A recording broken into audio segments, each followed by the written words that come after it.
They say you never really know someone until you catch them without clothes in your own bed, with their boss's baby growing in their belly. I wish I could say that was the worst part of my Tuesday, but that would be a lie. My name is Tom Crane, and 3 days ago, I thought I was living the American dream in this postcard-perfect Maine town. Two-story farmhouse with good bones, a construction business that actually paid the bills, and a wife who looked like she stepped out of a corporate magazine. Melanie had that sharp-edged beauty that made other men stare and made me feel like I'd won some cosmic lottery. Turns out the house of cards was already falling. I was just too stupid to hear the wind. It started at Jenny Morrison's backyard barbecue last Saturday. Jenny's our neighbor, the kind of woman who knows everyone's business before they do and treats gossip like a competitive sport. I was nursing a beer by her fence, watching Melanie work the crowd in her designer sundress, when I overheard her talking to her best friend, Sasha.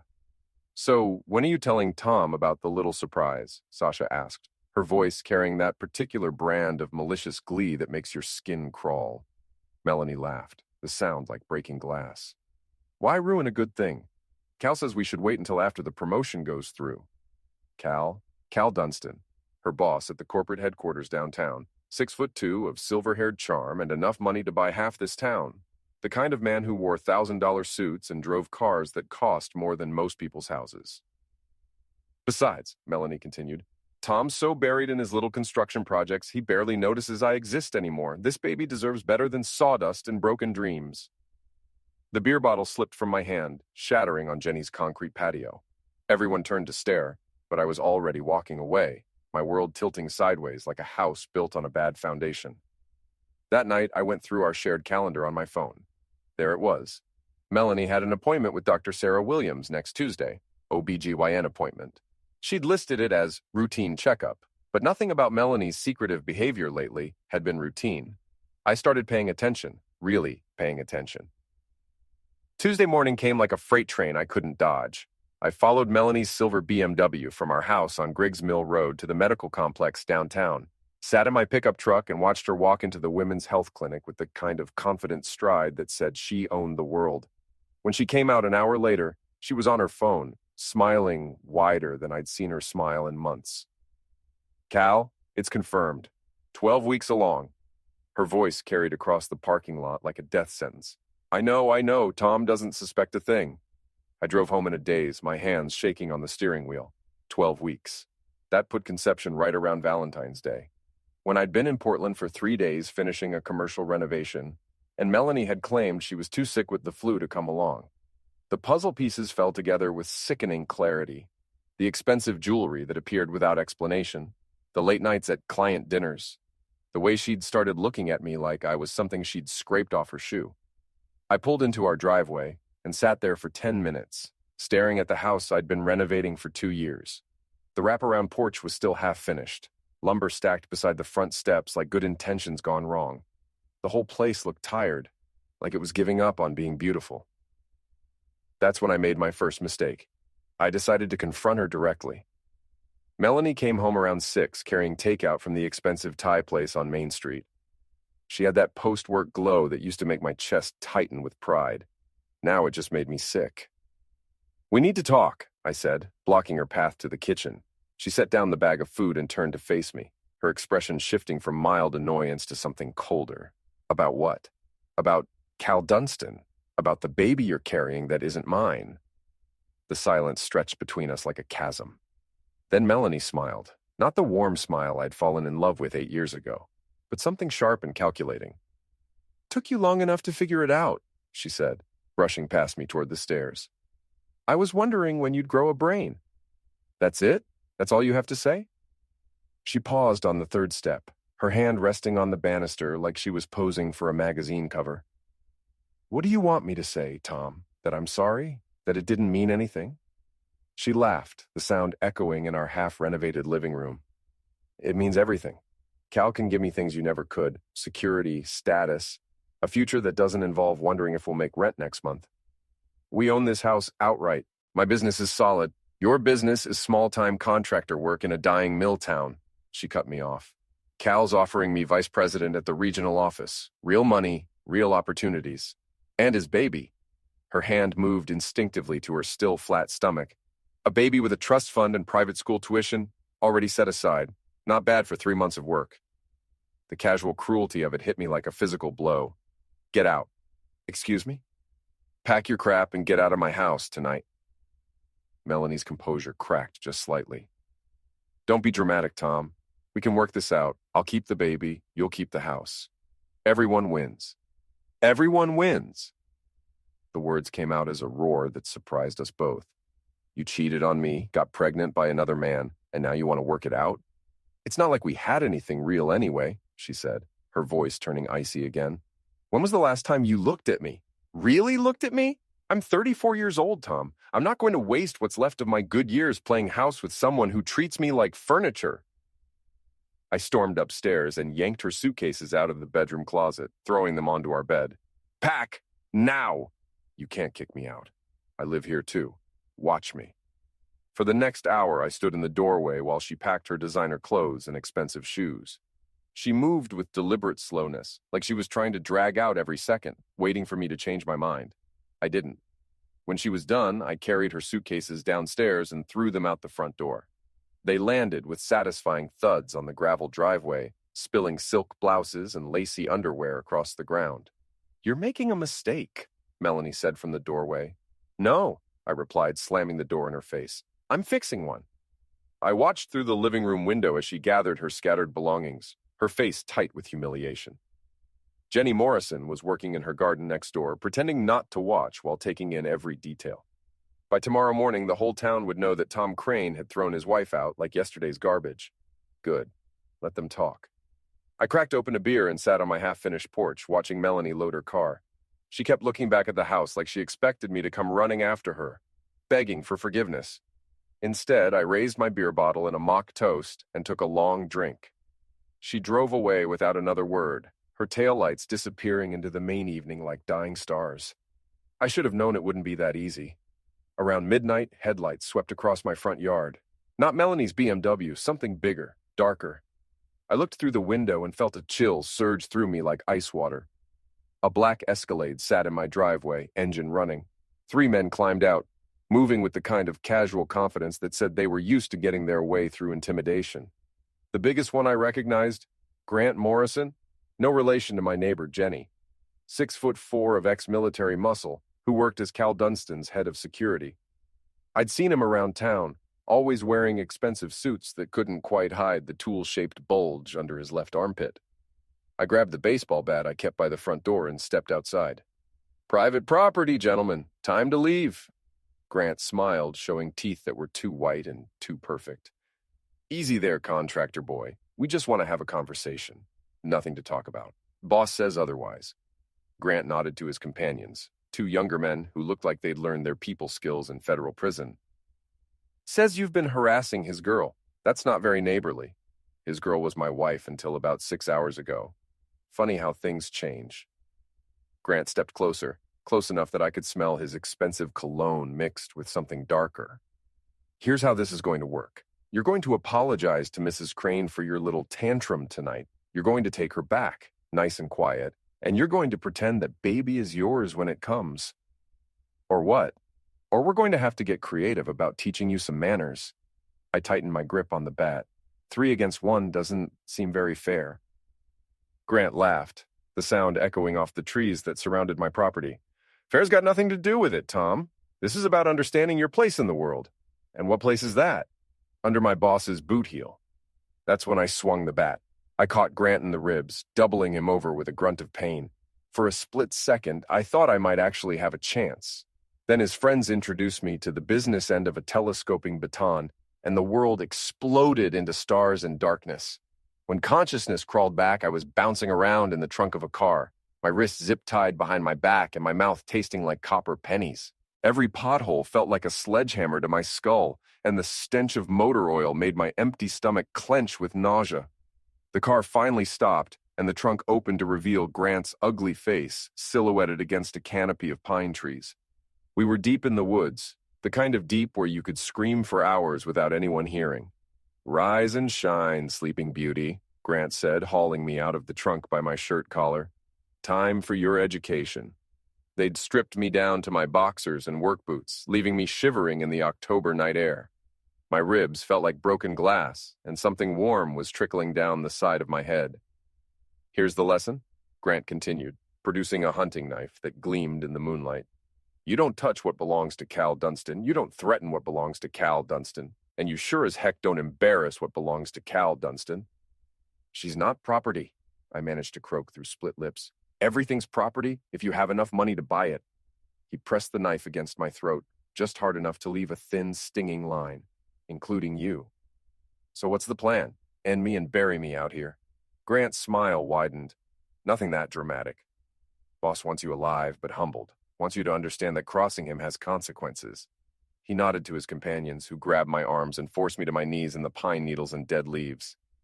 "This is what happens when small-town boys forget their place," Grant said, drawing back his fist. What happened next was a 20-minute master class in professional intimidation. They didn't break any bones or do any permanent damage.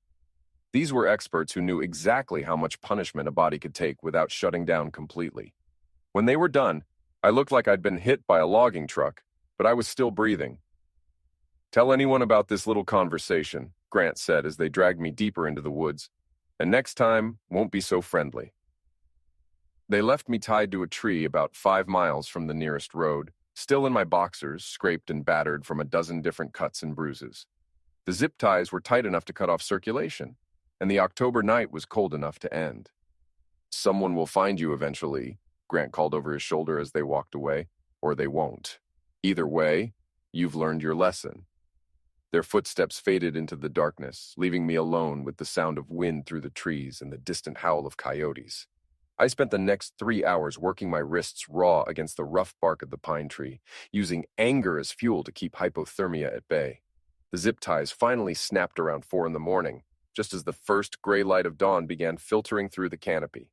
It took me another 2 hours to stumble through the woods to the old logging road that led back to civilization. By the time I reached pavement, I looked like something that had crawled out of a horror movie, clothes torn and limping like a wounded animal. Old Pete Hoffman found me collapsed beside Route 15, delirious from exhaustion and losing too much fluid. Pete was a retired cop who lived in a cabin about 10 miles from town, the kind of crusty old fool who minded his own business and expected everyone else to do the same. "Jesus Christ, Tom," he muttered, loading me into his ancient Ford pickup. "What the heck happened to you?" "Cal Dunstan happened to me." Pete's weathered face darkened with understanding. Everyone in town knew Cal's reputation, even if most people were too smart or too scared to talk about it openly. "We need to get you to a hospital." "No hospitals, no cops. Just get me somewhere safe where I can think." Pete studied my face for a long moment, then nodded. "My place it is." He spent the next day cleaning my wounds and feeding me soup while I told him the whole story. Pete listened without judgment, occasionally grunting or shaking his gray head. "So what's your play?" he asked when I was done. "I don't know yet." "Well, you better figure it out quick. Men like Cal don't issue warnings twice. Next time they come for you, it'll be permanent." That night, lying on Pete's lumpy couch with my ribs wrapped in medical tape, I stared at the ceiling and let my anger crystallize into something harder and more focused. Cal Dunstan thought he'd broken me, thought he'd taught me my place in the natural order of things. He was wrong. I spent the next week at Pete's cabin, healing and planning. Pete had contacts throughout the county, retired cops, construction workers, bartenders, and mechanics who formed the invisible network that kept small towns running. Within 3 days, I knew more about Cal Dunstan's business dealings than his own accountant. The man was dirty, but he was smart about it. Nothing obviously illegal, just the kind of creative accounting and selective bid processes that made millionaires out of men with flexible morals.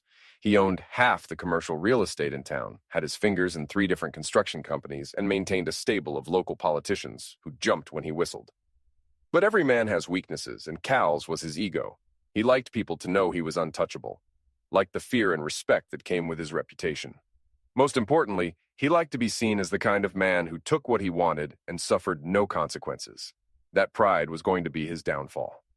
My first target was Grant Morrison. I spent 2 days watching his routine, learning his habits. Every Tuesday night, Grant went to Mickey's Bar on Main Street to drink expensive whiskey and intimidate the locals. He always parked his pristine black Mercedes in the alley behind the building, away from the foot traffic and potential vandals. Tuesday night, I was waiting for him. Grant stumbled out of Mickey's around midnight, drunk enough to be careless, but not drunk enough to be helpless. Perfect. I caught him halfway to his car, stepping out of the shadows like something from his worst nightmares. "Remember me?" I asked, holding up the aluminum baseball bat I'd borrowed from Pete's garage. Grant's hand moved instinctively toward his shoulder holster, but he was too slow and too drunk. I cracked him across the knuckles with the bat, sending his pistol skittering across the wet pavement. "Easy there, tough guy," I said, kicking the tool into a storm drain. "We're just going to have a conversation." "You're a dead man, Crane." "Maybe. But first, you're going to learn some manners." What followed wasn't pretty, but it was effective. I didn't break any bones or cause any permanent damage. I'd learned from the best, after all. But I made sure Grant would remember every second of our little chat. When I was done, I zip-tied his hands behind his back and used duct tape to secure him to the driver's seat of his Mercedes. Then I opened every window, cranked up the heat to maximum, and dumped a bucket of raw shrimp I'd bought from the fish market under the dashboard. "By the time someone finds you," I told him, "this car is going to smell like low tide in heck. Enjoy explaining that to your boss." I took pictures of Grant's humiliation with his own phone, then posted them to every social media account he had. Within hours, the images were circulating through town like wildfire. The big, scary enforcer reduced to a zip-tied, shrimp-scented laughingstock. The next morning, I drove to Cal's office building downtown. I didn't go inside. I just sat in the parking lot waiting for him to see me. He came out around 10, flanked by 2 new security guards who looked even meaner than Grant. Cal's silver hair was perfectly styled, his charcoal suit worth more than most people made in a month. He looked like success incarnate, right up until his eyes met mine. I rolled down my window and smiled, giving him a friendly wave. "Beautiful morning, isn't it, Cal?" I called out. His face went white with rage. He said something to his security team, but they were smart enough to recognize a public place with witnesses. Instead of charging across the parking lot, they climbed into Cal's Bentley and drove away.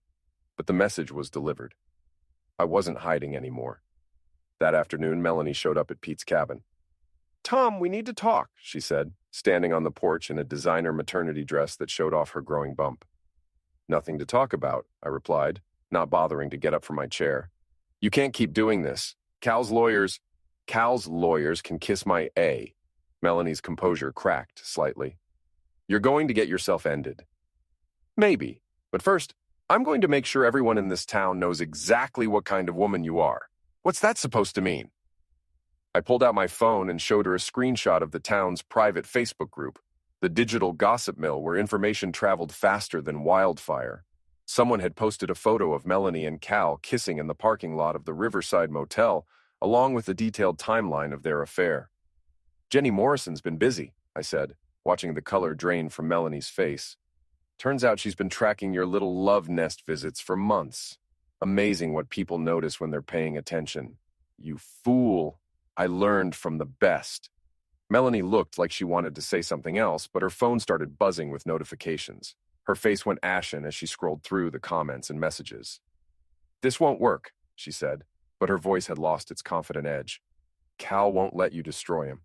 Cal's going to be too busy trying to save his own reputation to worry about mine." She left without another word, but I could see the fear in her eyes. The untouchable corporate wife was starting to realize that some things couldn't be bought or bullied into submission. That night, someone threw a brick through Pete's front window. The message tied to it was short and to the point. "Back off or else." "Subtle?" Pete muttered, sweeping up broken glass. "Real subtle. They're getting desperate. Desperate men do stupid things. You sure you want to keep poking this bear?" I thought about it for exactly 2 seconds. Heck yes. The next phase of my campaign required more finesse than brute force. Cal Dunstan had built his empire on reputation and intimidation, which meant his real weakness was public embarrassment. I started small. Anonymous tips to the local newspaper about Cal's business practices. Carefully worded questions at town council meetings about no-bid contracts and campaign contributions. Nothing actionable, nothing illegal, just enough to plant seeds of doubt in people's minds. Within 2 weeks, the Whisper campaign was gaining momentum. People who'd been afraid to question Cal's method suddenly found their voices. Business owners who'd been muscled into unfavorable deals began sharing their stories. The real breakthrough came when I approached Danny Sullivan, a local journalist who'd been trying to investigate Cal's operations for years, but never had enough evidence to publish anything. "I can give you everything you need," I told him over coffee at a diner outside of town. "But it has to be done right. No cowboy journalism, no unsubstantiated claims, just facts." Danny's eyes lit up like Christmas morning.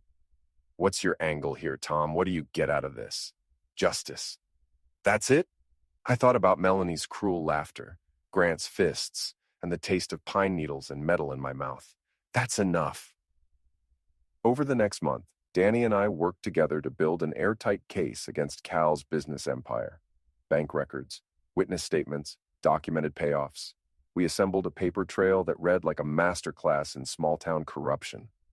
The story broke on a Thursday morning, splashed across the front page of the county newspaper with the headline, "Money, Power, and Corruption. The Cal Dunstan Empire Exposed." By noon, every news outlet in Maine was picking up the story. By evening, it had gone statewide. Cal's carefully constructed world began crumbling like a house of cards in a hurricane. The state attorney general announced an investigation. The FBI opened a file. Local prosecutors started subpoenaing records. Within a week, 3 of Cal's biggest government contracts were suspended pending review. But the real damage was social. In a small town like ours, reputation was everything, and Cal's had been shattered beyond repair. The man who'd once commanded fear and respect was now a laughingstock, the corrupt businessman who'd been brought down by a small-town contractor with a grudge. Melanie tried to distance herself from the scandal, but it was too late. The affair was public knowledge now, and her pregnancy had become the town's favorite source of gossip and speculation. She'd moved in with Sasha, but even her best friend was starting to look at her like a liability. I was having dinner at Mickey's bar one Friday night when I overheard Jenny Morrison talking to a group of women at the next table. "Can you believe the nerve of that woman?" Jenny was saying, her voice carrying across the crowded restaurant. "Parading around town with another man's baby like she's some kind of victim." "I heard Cal hasn't returned her calls in 2 weeks," another woman added. "Soon as the heat got turned up, he dropped her like a hot potato." "What did she expect?" Jenny replied. "Men like that don't leave their wives for their side pieces. They just use them up and throw them away." The conversation continued, each woman adding her own layer of judgment and speculation. By the time they were done, Melanie's reputation was as dead as Cal's business empire. I should have felt satisfied. The people who'd tried to destroy me were getting their comeuppance, and justice was being served with a hefty helping of public humiliation. But it wasn't enough. Not yet. The final confrontation came on a cold November evening at the old Griggs Mill, the abandoned textile factory that had given our road its name. The building had been empty for 20 years, a crumbling monument to the town's industrial past. I'd chosen the location carefully. It was isolated enough for privacy, but public enough that whatever happened there would eventually be discovered and talked about. Most importantly, it had the kind of symbolic weight that would make the whole thing feel like destiny instead of coincidence. Cal showed up alone, which surprised me. I'd expected him to bring his remaining security team or at least a few lawyers. Instead, he climbed out of his battered Toyota. His Bentley had been repossessed the week before, looking like a man who'd aged 10 years in 2 months. "You wanted to meet," he said, his voice lacking its usual commanding tone. "Here I am." "Funny how things change," I replied, stepping out of the shadows where I'd been waiting. 2 months ago, you had me beaten and dumped in the woods like garbage. Now you're driving a 15-year-old sedan and living in a 1-bedroom apartment above the hardware store. Cal's jaw tightened, but he didn't deny it. The investigations had frozen his assets, and his wife had filed for divorce, taking half of what remained. The mighty had fallen hard and fast. "What do you want?" he asked. An apology would be a good start. For what? For thinking you owned this town, for thinking you owned my wife, for thinking you could destroy me and walk away clean. Cal laughed, but there was no humor in it. "You think you've won something here? You think destroying me makes you the hero of this story? I think it makes us even." "Even?" His voice rose with genuine anger. "You've cost me everything. My business, my reputation, my marriage." "Your marriage?" I stepped closer, close enough to see the fear in his eyes. "You mean the wife you were cheating on with mine? That marriage? At least I didn't put my dirty laundry on display for the whole town to see. No, you just tried to have me beaten to death for catching you." We stared at each other across 10 feet of broken concrete and accumulated debris. Two men who'd lost everything for different reasons. "So what now?" Cal asked. "You going to finish the job, beat me to death in this old ruin, and claim self-defense?" "Nothing that dramatic," I said, pulling out my phone. "I just want to make sure the whole world knows who the real Cal Dunstan is." I hit the Facebook Live button and turned the camera toward him. Within seconds, people were joining the stream. Curious townspeople who'd been following the scandal like a soap opera. "Ladies and gentlemen," I announced, "I'd like you to meet Cal Dunstan, the man who thought he was untouchable, the man who destroyed families for fun and profit, the man who's about to learn what accountability looks like." Cal's face went white as he realized what was happening. "Turn that off." "Or what? You'll have your boys rough me up again?" "Oh wait, Grant Morrison's working security at the mall now, making $12 an hour. Funny how loyalty only flows one way when the money runs out." "You son of a witch." "My mother was a saint compared to you," I replied, keeping the camera focused on his face. "Now, about that apology." What happened next was 18 minutes of the most satisfying television I'd ever been part of. Cal tried to leave twice, but I blocked his path, keeping him in frame while hundreds of people watched online. The comments were brutal and immediate. Former employees sharing their own stories of mistreatment, business owners detailing his corrupt practices, and ordinary citizens expressing their disgust at his arrogance. By the time it was over, Cal was sobbing like a child, his carefully constructed facade completely shattered. The powerful businessman had been reduced to what he'd always been underneath, a weak, greedy man who'd mistaken fear for respect. "Are we done here?" he asked, when the camera finally stopped recording. "Almost," I said, walking to my truck and returning with a manila envelope. "One last thing." I handed him the envelope, which contained copies of every document Danny Sullivan and I had gathered during our investigation. Bank records, witness statements, recorded phone calls, everything that had brought down his empire. "This is your life's work," I told him. "Take a good look at what corruption and arrogance bought you." Cal opened the envelope with shaking hands, his face growing paler with each page. When he was done, he looked up at me with something that might have been respect. "You're thorough, I'll give you that. I learned from the best. You taught me that documentation is everything." He stood there for a long moment holding the evidence of his own destruction. Then he laughed, a bitter, broken sound that echoed off the abandoned factory walls. "You know what the funny thing is?" he said. "I actually respected you. Right up until the end, I thought you were just another small-town loser who didn't know his place, but you're actually dangerous. Only to people who deserve it." Cal nodded, accepting the judgment. "For what it's worth, I'm sorry about the beating. Grant went too far with that." "Grant was following orders." "Yeah, he was." Cal looked around the ruined factory, taking in the broken windows and graffiti-covered walls. "Seems fitting, doesn't it? Two men who've lost everything, meeting in a place that's already dead?" "I haven't lost everything," I corrected him. "I've got my self-respect back. And I've got nothing left to lose." He turned toward his car, then paused. "Watch yourself, Tom. Men like me don't stay down forever. We're like cockroaches. We survive everything and come back stronger. Men like you are exactly why the world needs men like me." He drove away without another word, leaving me alone in the gathering darkness. I sat on the hood of my truck and watched the sun set behind the trees, feeling something I hadn't felt in months: peace. The Facebook Live video went viral within hours, racking up thousands of views and hundreds of shares. People from across the state were commenting, sharing their own stories about corrupt officials and crooked businessmen. Cal Dunstan had become a symbol of everything wrong with the system, and his public humiliation had given others the courage to speak truth to power. But my real victory wasn't the viral video or the newspaper headlines. It was simpler and more personal than that. 3 days later, I was back at my house on Griggs Mill Road, working on the front porch that had been sitting half-finished for 2 years. The physical work felt good after months of scheming and plotting. Clean, honest labor that produced tangible results. That's when Melanie and Sasha showed up. They climbed out of Sasha's car looking like refugees from a disaster zone. Melanie's designer clothes had been replaced by discount store maternity wear, and her perfectly styled hair hung limp and unwashed. Sasha looked even worse, dark circles under her eyes and the hunted expression of someone who'd discovered that loyalty was a luxury she couldn't afford. "We need to talk," Melanie said, her voice lacking its usual commanding tone. About what? I asked, not bothering to look up from the board I was nailing into place. About ending this. About calling a truce. I set down my hammer and turned to face them. A truce? What makes you think we're at war?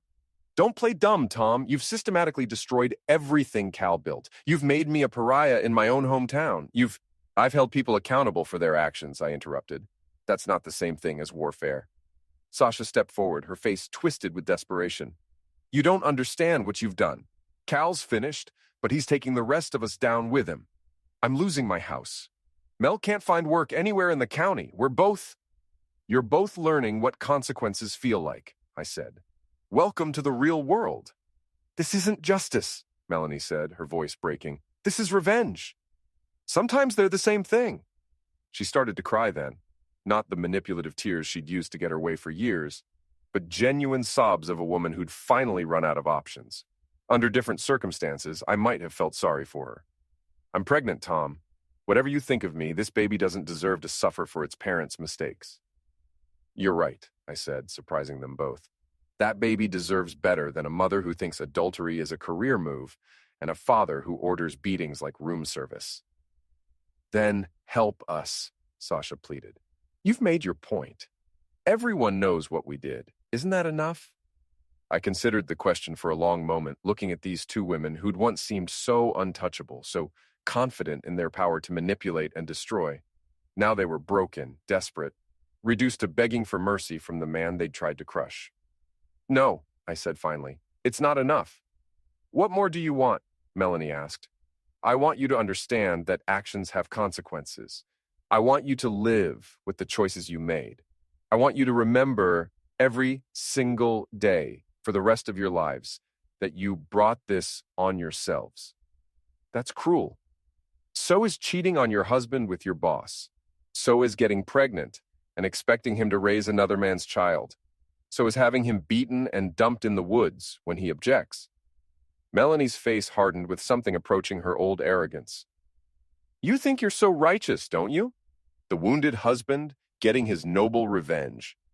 I think I'm a man who was pushed too far and decided to push back. And what about forgiveness? What about moving on with your life? I'll move on when I'm ready. Right now, I'm exactly where I want to be.